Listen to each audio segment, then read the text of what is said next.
ॐ विश्वानि देव सविता दुरितानि परासुव यद्भद्रं तन्न आसुव।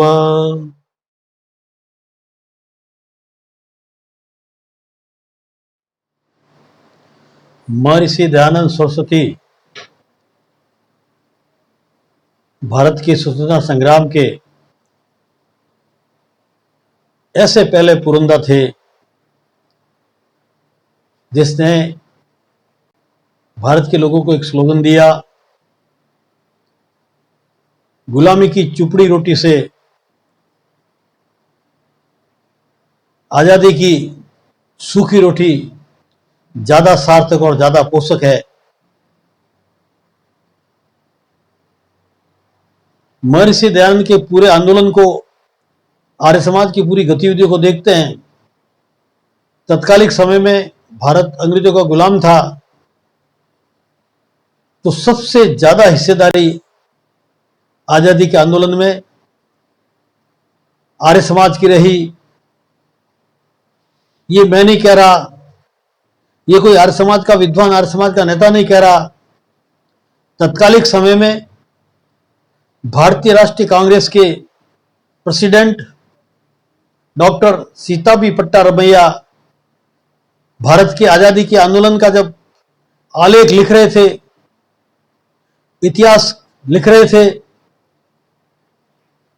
जब वो सारा इतिहास का जब अवलोकन कर रहे थे तो इनको ये लिखना पड़ा कि आजादी के आंदोलन में जितने भी लोग जेल गए, आजादी के आंदोलन में जितने लोगों ने बैठे खाई, आजादी के आंदोलन में जितने लोगों ने फांसी खाई, उसमें 80% से ज्यादा आर्य समाज के लोग हैं।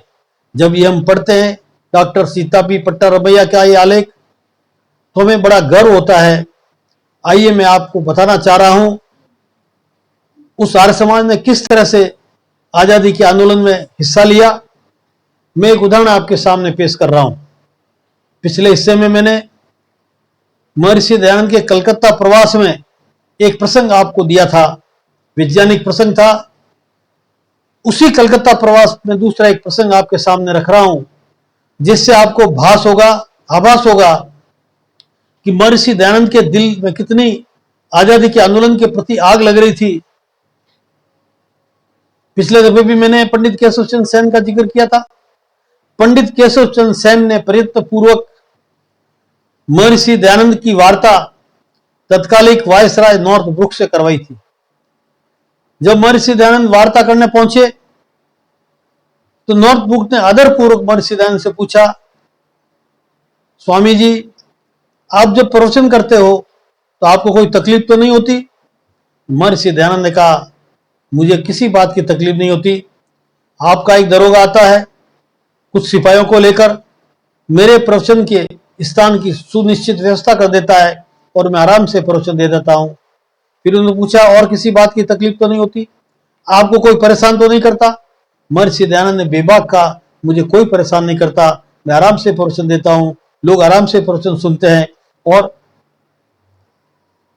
मेरी बताई गई प्रवचन की धारणाएं लेकर घर जाते हैं।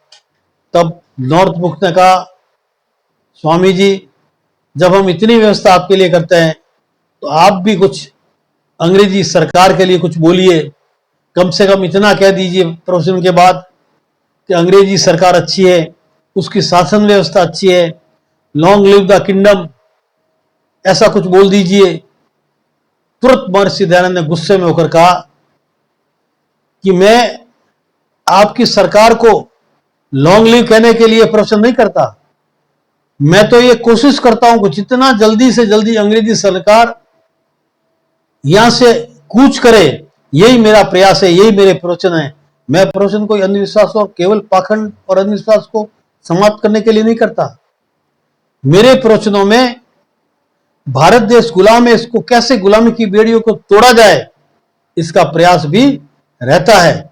उस दिन के बाद अंग्रेजी सरकार ने महर्षि दयानंद के पीछे सीआईडी लगा दी, जिसका जिक्र भी करेंगे। जोधपुर में आकर किस तरह से उनका अंत हुआ, ये जिक्र भी कभी करेंगे। आज मैं ये समझाना चाह रहा हूं कि महर्षि दयानंद ने किस तरह से कलकत्ता से आकर फिर बंबई आकर, बंबई में आकर फिर आर्य समाज की स्थापना की।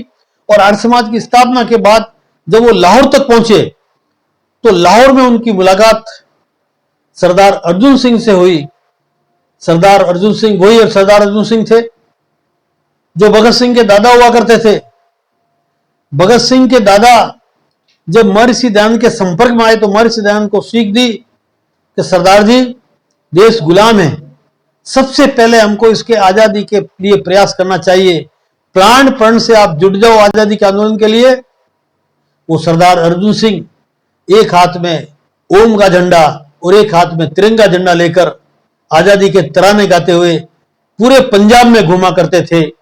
और जब उनको ये आभास हुआ कि मेरे घर में एक क्रांतिकारी पैदा होना चाहिए, तब उन्होंने किस तरह से महर्षि दयानंद के मंत्रों के अनुसार, महर्षि दयानंद के यज्ञ के अनुसार, जब महर्षि दयानंद प्रवचन करते थे तो अर्जुन सिंह को कहा करते थे कि यज्ञ ऐसी विधा हमारे देश की, अगर कोई इच्छा करता है और उसके बाद वो कर्म करता है तो परमात्मा उसको इच्छित फल जरूर देता है। तो सरदार अर्जुन सिंह ने प्रयास किया कि मेरे घर में क्रांतिकारी पैदा हो जो दुनिया में उसका डंका बजे। किस तरह से भगत सिंह को उसने पैदा कराया, किस तरह से किशन सिंह, सरदार किशन सिंह और माता विद्यावती को तैयार किया, ये घटना मैं आपको अगले हिस्से में बताने का प्रयास करूंगा। ये बहुत ही प्रेरणादायक घटना है। ये केवल और केवल महर्षि दयानंद का तप और त्याग और तपस्या थी कि भगत सिंह जैसा क्रांतिकारी देश में पैदा हुआ जिसका नारा था इंकलाब जिंदाबाद, जो आज में क्रांति के रूप में गाया जाता है, क्रांति के रूप में उद्घोष किया जाता है। उसकी पूरी विस्तृत विवरण में अगले हिस्से में लेना चाहूंगा।